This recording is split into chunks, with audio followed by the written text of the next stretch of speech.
श्रीमद कुंज विहारणे नमः। श्री स्वामी हरिदास विजय तीर्थराम, श्री युगल सरकार, सदगुरुदेव और सभी रसिक भक्तों के श्री चरणों में दास का साष्टांग दंडवत प्रणाम। आपकी कृपा के फलस्वरूप यह दास श्रीमद् भागवत महापुराण का वाचन कर पा रहा है और इसी के अंतर्गत आज 33 स्कंद के 21वें अध्याय कर्दम जी की तपस्या और भगवान का वरदान। विदुर जी ने पूछा, भगवान, स्वयंभू मनु का वंश बड़ा आदरणीय माना गया है। उसमें मैथुन धर्म के द्वारा प्रजा की वृद्धि हुई थी। अब आप मुझे उसी की कथा सुनाइए। ब्राह्मण, आपने कहा था स्वयंभू मनु के पुत्र प्रियव्रत और उत्तानपाद ने सातों दीपों वाली पृथ्वी का धर्मपूर्वक पालन किया था तथा उनकी पुत्री, जो देवहूति के नाम से विख्यात थी, कर्दम प्रजापति को ब्याही गई थी। देवहूति योग के लक्षण यमादि से संपन्न थी। उससे महायोगी कर्दम जी ने कितनी संतानें उत्पन्न की, वह सब प्रसंग आप मुझे सुनाइए। मुझे इसको सुनने की बड़ी इच्छा है।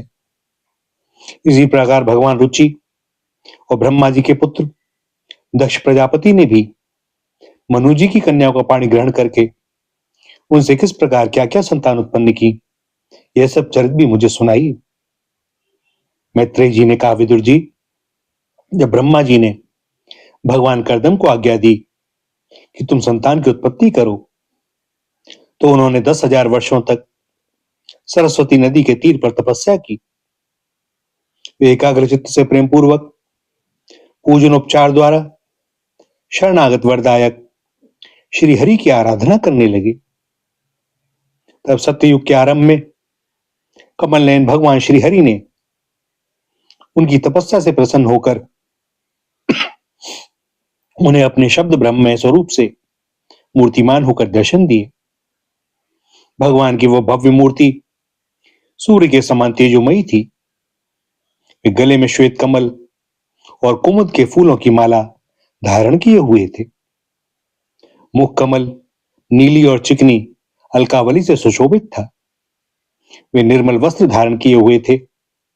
सिर पर झिलमिलाता हुआ स्वर्णमय मुकुट, कानों में जगमगाते हुए कुंडल और कर कमलों में शंख चक्र गदा आदि आयुध विराजमान थे। उनके एक हाथ में क्रीड़ा के लिए श्वेत कमल सुशोभित था। भगवान की मधुर मुस्कान भरी चितवन चित्त को चुराए लेती थी।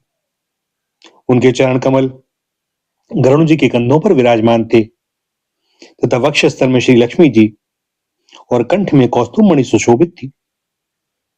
प्रभु की इस आकाश में स्थित मनोहर मूर्ति का दर्शन करके कर्दम जी को बड़ा हर्ष हुआ, मानो उनकी सभी कामनाएं पूर्ण हो गईं।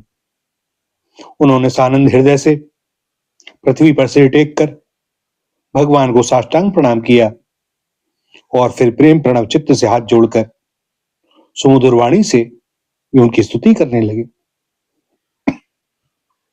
कर्दम जी ने कहा, स्तुति करने योग्य परमेश्वर, आप संपूर्ण सत्वगुण के आधार हैं।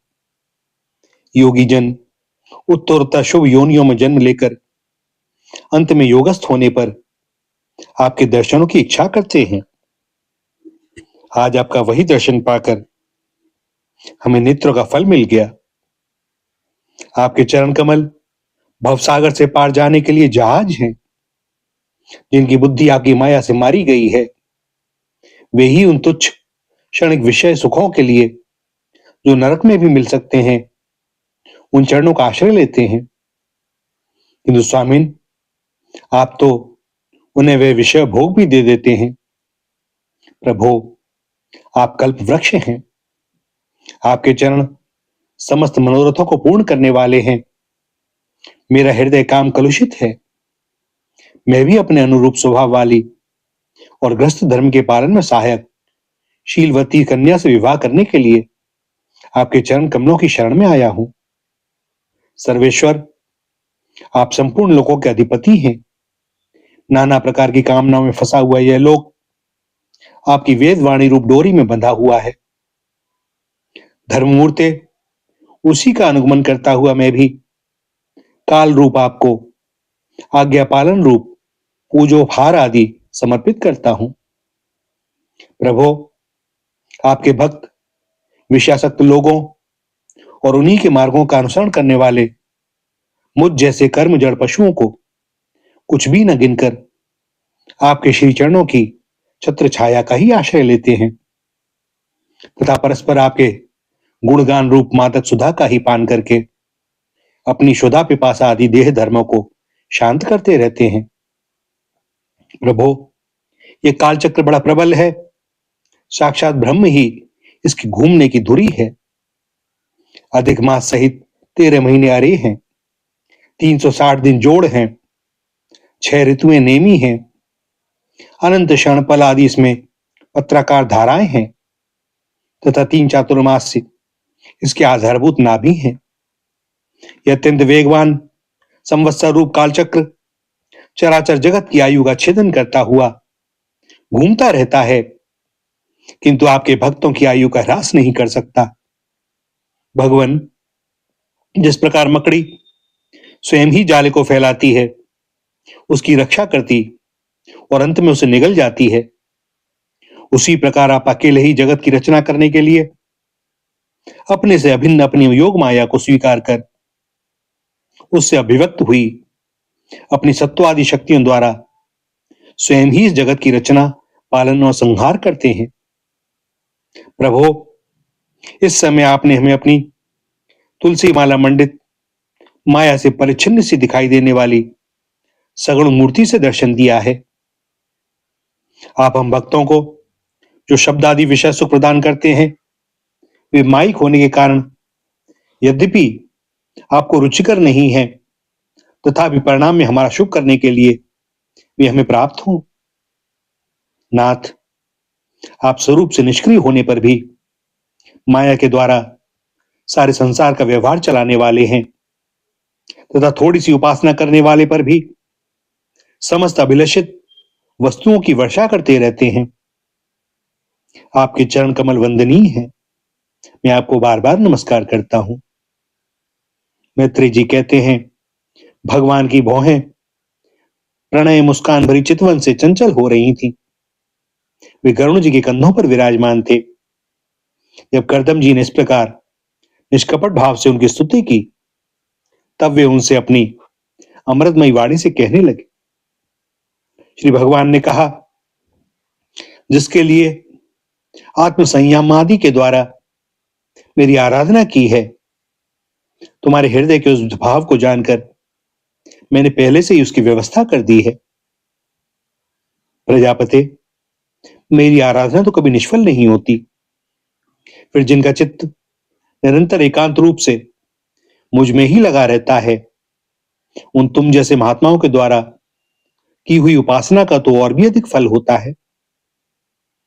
प्रसिद्ध यशस्वी सम्राट स्वयंभू मनु ब्रह्मावर्त में रहकर 7 समुद्र वाली सारी पृथ्वी का शासन करते हैं। विप्रवर, वे परम धर्मज्ञ महाराज महारानी शत्रुपा के साथ तुमसे मिलने के लिए परसों यहां आएंगे।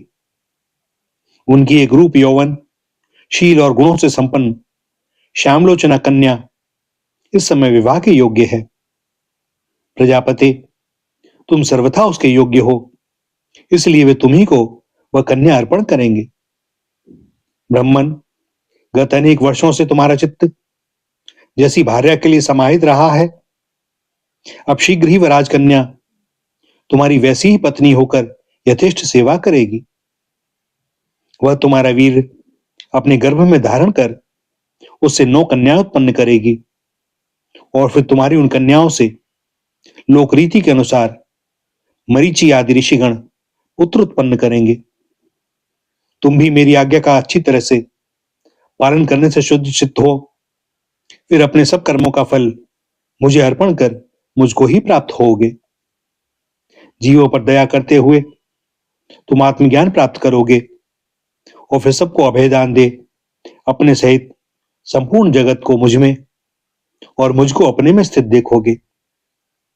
महामुने, मैं भी अपने अंश कला रूप से तुम्हारे वीर द्वारा तुम्हारी पत्नी देवहूति के गर्भ में अवतीर्ण होकर सांख्य शास्त्र की रचना करूंगा।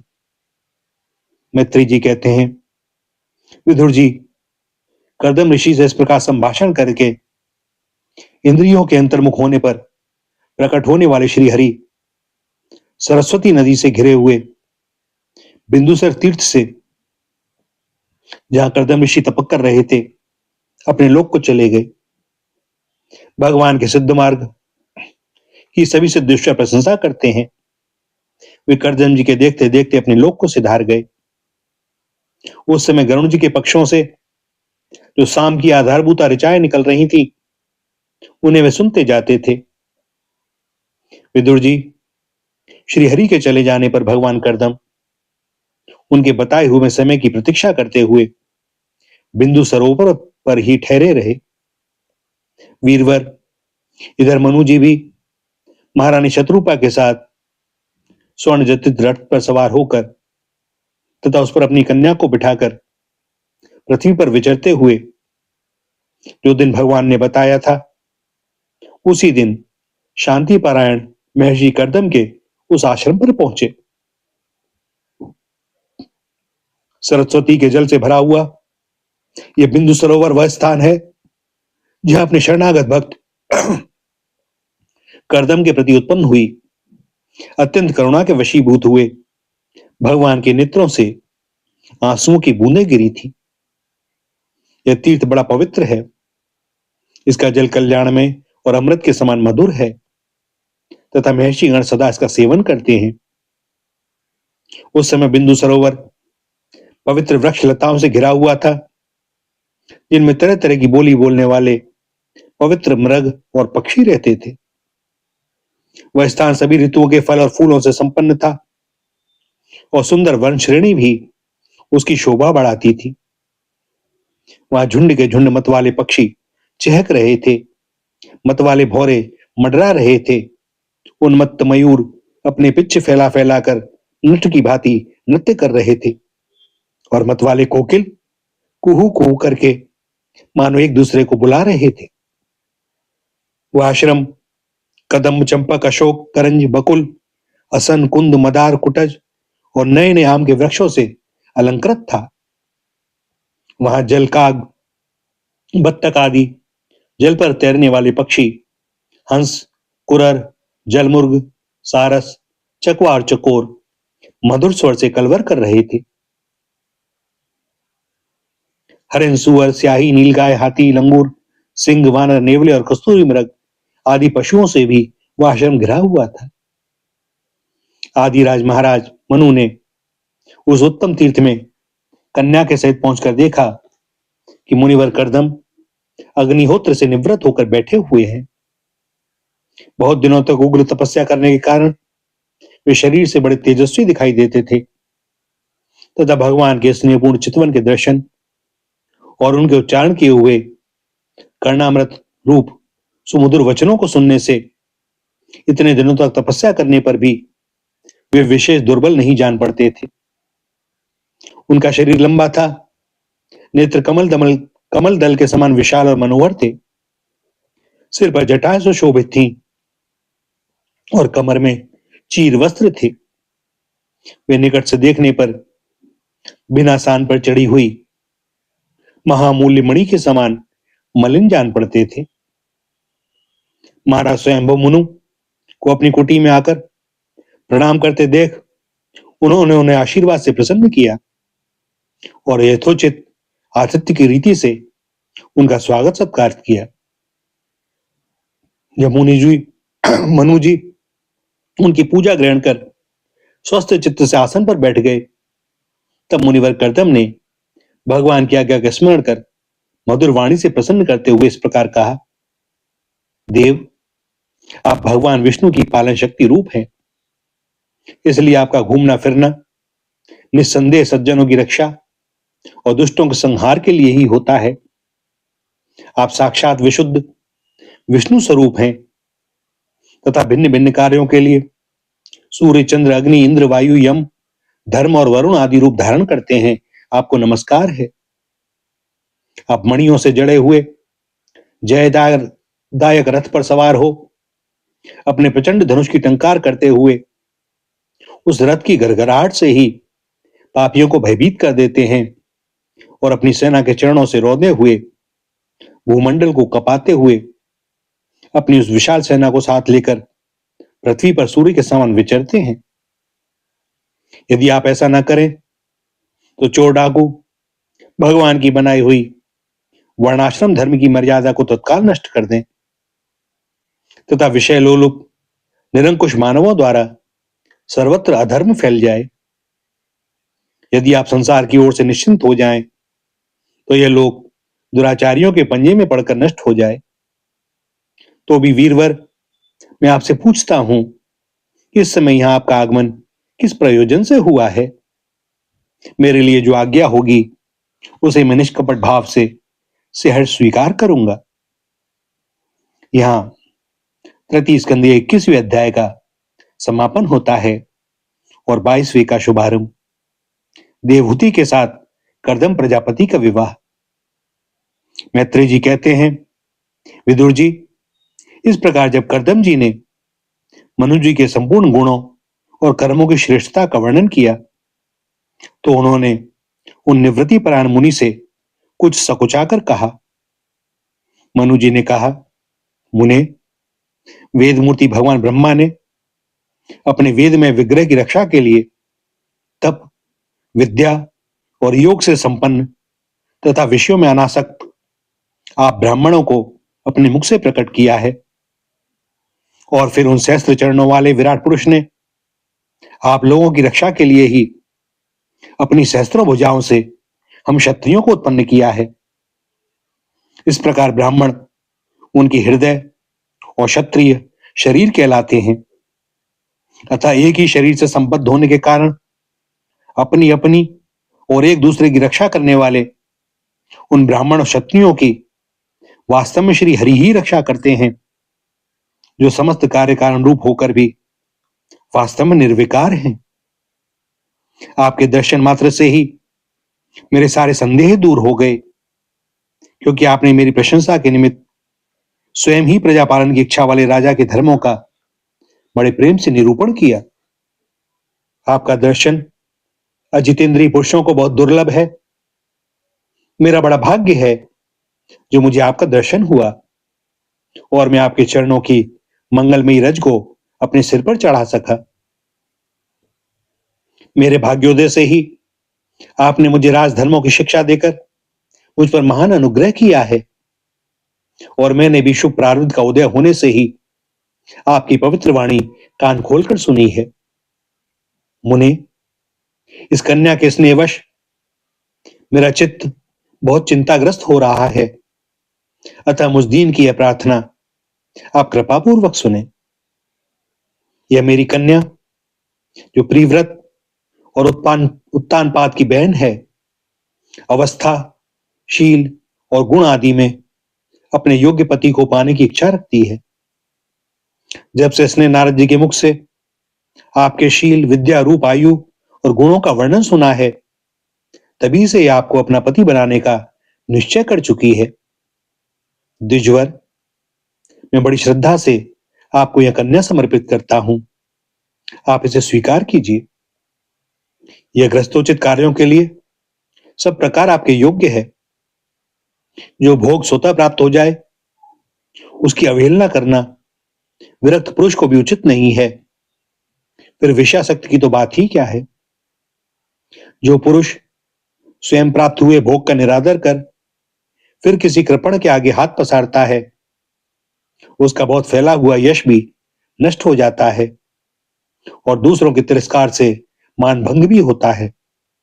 विद्वान, मैंने सुना है आप विवाह करने के लिए उद्यत हैं। आपका ब्रह्मचर्य एक सीमा तक है। आप नैष्ठिक ब्रह्मचारी तो हैं नहीं, इसलिए अब आप इस कन्या को स्वीकार कीजिए। मैं इसे आपको अर्पित करता हूं। श्री कर्दम मुनि ने कहा, ठीक है, मैं विवाह करना चाहता हूं और आपकी कन्या का अभी किसी के साथ वाग्दान नहीं हुआ है। इसलिए हम दोनों का सर्वश्रेष्ठ ब्राह्म विधि से विवाह होना उचित ही होगा। राजन, वेदोक्त विवाह विधि में प्रसिद्ध जो ग्रम रामीते इत्यादि मंत्रों में बताया हुआ काम है, वह आपकी इस कन्या के साथ हमारा संबंध होने से सफल होगा। भला जो अपनी अंग कांति से आभूषण आदि की शोभा को भी तिरस्कृत कर रही है, आपकी उस कन्या का कौन आदर न करेगा। एक बार ये अपने महल की छत पर गेंद खेल रही थी। गेंद के पीछे इधर दौड़ने के कारण इसके नेत्र चंचल हो रहे थे तथा पैरों के पाजेब मधुर झनकार करते जाते थे। उस समय से देखकर विश्वावसु गंधर्व मोहवश अचेत होकर अपने विमान से गिर पड़ा था।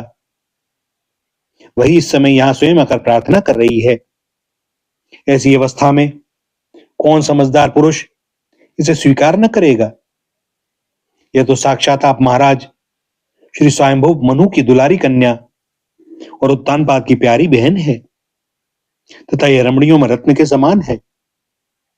जिन लोगों ने कभी श्री लक्ष्मी जी के चरणों की उपासना नहीं की है, उन्हें तो उसका दर्शन भी नहीं हो सकता। अतः मैं आपकी साध्वी कन्या को अवश्य स्वीकार करूंगा, किंतु एक शर्त के साथ। जब तक इसके संतान न हो जाएगी, तब तक मैं गृहस्थ धर्मानुसार इसके साथ रहूंगा। उसके बाद भगवान के बताए हुए संन्यास प्रधान, हिंसा रहित शम दमादि धर्मों को ही अधिक महत्व दूंगा, जिनसे इस विचित्र जगत की उत्पत्ति हुई है, जिनमें लीन हो जाता है और जिनके आश्रय से यह स्थित है। मुझे तो वे प्रजापतियों के भी पति भगवान श्री अनंत ही सबसे अधिक मान्य है। मैत्रेय जी कहते हैं, प्रचंड धनुधर विदुर कर्दम जी केवल इतना ही कह सके, फिर वे हृदय में भगवान कमलनाभ का ध्यान करते हुए मौन हो गए। उस समय उनके मंद हास्य युक्त मुख कमल को देखकर देवहूति का चित्त लुभा गया। मनु जी ने देखा कि इस संबंध में महारानी शत्रुपा और राजकुमारी की स्पष्ट अनुमति है, अतः उन्होंने अनेक गुणों से संपन्न कर्दम जी को उन्हीं के समान गुणवती कन्या का प्रसन्नता पूर्वक दान कर दिया। महारानी शत्रुपा ने भी बेटी और दामाद को बड़े प्रेम पूर्वक बहुत से बहुमूल्य वस्त्र आभूषण और गृहस्थोचित पात्र आदि दहेज में दिए। इस प्रकार सुयोग्य वर्ग को अपनी कन्या देकर महाराज मनु निश्चिंत हो गए। चलती बार उसका वियोग न सह सकने के कारण उन्होंने उत्कंठावश विवलचित होकर उसे अपनी छाती से चिपटा लिया और बेटी बेटी कहकर रोने लगे। उनकी आंखों से आंसुओं की झड़ी लग गई और उन्होंने देवहूति के सिर के सारे बाल भिगो दिए। फिर वे मुनिवर कर्दम से पूछकर उनकी आज्ञा लिए रानी के सहित रथ पर सवार हुए और अपने सेवकों सहित ऋषिकुल सेवित सरस्वती नदी के दोनों तीरों पर मुनियों के आश्रमों की शोभा देखते हुए अपनी राजधानी में चले आए। जब ब्रह्मावर्त की प्रजा को यह समाचार मिला कि उसके स्वामी आ रहे हैं, तब वह अत्यंत आनंदित होकर स्तुति गीत एवं बाजे गाजे के साथ अगवानी करने के लिए ब्रह्मावर्त की राजधानी से बाहर आई। सब प्रकार की संपदाओं से युक्त भविष्यमती नगरी मनु जी की राजधानी थी, जहां पृथ्वी को रसातल से ले आने के पश्चात शरीर कपाते समय श्री वराह भगवान के रोम झड़कर गिरे थे। वे रोम ही निरंतर हरे भरे रहने वाले कुश और कास हुए, जिनके द्वारा मुनियों ने यज्ञ में विघ्न डालने वाले दैत्यों का तिरस्कार कर भगवान यज्ञ पुरुष की यज्ञों के द्वारा आराधना की है। महाराज मनु ने भी श्री वराह भगवान से भूमि रूप निवास स्थान प्राप्त होने पर इसी स्थान में कुश और कास की चटाई बिछाकर श्री यज्ञ भगवान की पूजा की थी। जिस भविष्यमती पुरी में मनुजी निवास करते थे, उसमें पहुंचकर उन्होंने अपने त्रितापनाशक भवन में प्रवेश किया। वहां अपनी भार्या और संतति के सहित वे धर्म अर्थ और मोक्ष के अनुकूल भोगों को भोगने लगे। प्रातःकाल होने पर गंधर्वगण अपनी स्त्रियों के सहित उनका गुणगान करते थे, किंतु मनु जी उसमें आसक्त न होकर प्रेमपूर्ण हृदय से श्री हरि की कथाएं ही सुना करते थे। वे इच्छानुसार भोगों का निर्माण करने में कुशल थे, किंतु मननशील और भगवत परायण होने के कारण भोग उन्हें किंचित भी विचलित नहीं कर पाते थे। भगवान विष्णु की कथाओं का श्रवण, ध्यान, रचना और निरूपण करते रहने के कारण उनके मनवंतर को व्यतीत करने वाले क्षण कभी व्यर्थ नहीं जाते थे। इसी प्रकार अपनी जागृत आदि तीनों अवस्थाओं में अथवा तीनों गुणों को अभिभूत करके उन्होंने भगवान वासुदेव की कथा प्रसंग में अपने मनवंतर के 71 चतुर्युग पूरे कर दिए। व्यासनंदन विदुर जी, जो पुरुष श्री हरि के आश्रित रहता है उसे शारीरिक, मानसिक, दैविक, मानुषिक अथवा भौतिक दुख किस प्रकार कष्ट पहुंचा सकते हैं। मनु जी निरंतर समस्त प्राणियों के हित में लगे रहते थे। मुनियों के पूछने पर उन्होंने मनुष्यों के तथा समस्त वर्ण और आश्रमों के अनेक प्रकार के मंगलमय धर्मों का भी वर्णन किया है, जो मनु संहिता के रूप में अब भी उपलब्ध है। जगत के सर्वप्रथम सम्राट महाराज मनु वास्तव में कीर्तन के योग्य थे। यह मैंने उनके अद्भुत चरित्र का वर्णन किया। अब उनकी कन्या देवहूति का प्रभाव सुनो। रसिक जन, यह तृतीय स्कंद के 22वें अध्याय का समापन होता है और दास को अपनी वाणी को विराम देने की अनुमति प्रदान करें। आप सबको पुनः प्रणाम। श्री राधा, श्री राधा, श्री राधा।